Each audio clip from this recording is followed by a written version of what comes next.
And the history is that there was a fighter that ran into a bomber and they crashed here mid-air, and all 12 of the members aboard were killed.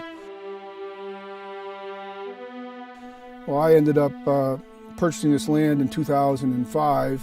So when we did the development, we were very careful to preserve it and to be very spiritual, and when we found pieces here and there that were scattered about, although most of them were here, we gently brought them back and set them in this one place.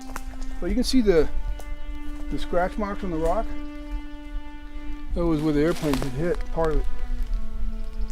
And there's still pieces that are hidden that we had not touched.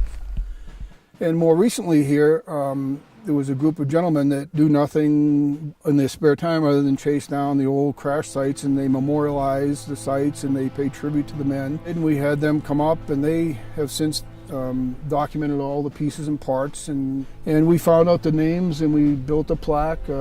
Michael LaPlante, who owns this lot right here, he spent his own money and had the plaque made up, and we transported a rock here and I installed the plaque. And then the cross is an interesting story. There was one of the members of the bombing crew who was killed. His nephew, who lived in Wisconsin and wanted to have the cross placed here. He was dying and didn't have much time to live.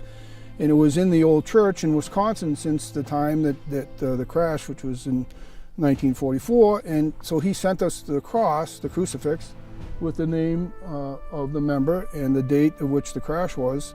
And he asked that it be placed on the site and the location where his uncle perished. And so we got the cross, and I made a little box and we set it here. And we've kind of now dedicated this as a memorial. Although it's private, we have no objections. If someone wanted to contact us and come up and see this, we would certainly be willing. You know, the sad thing is that 12 men who were fighting for our most precious liberty vanished through no fault of anyone's. It was just an accident, and so it's really to these men that lost their lives that we do this, not for anything else. And on this weekend, Memorial Weekend, you know, we can all just give thanks and prayers and take a moment of silence for those that you knew or someone you didn't know that gave their lives. So life is precious, and I'm a very spiritual man, and so isn't Michael, and we want to give respect to the dead and to the living, but also it was the right thing to do.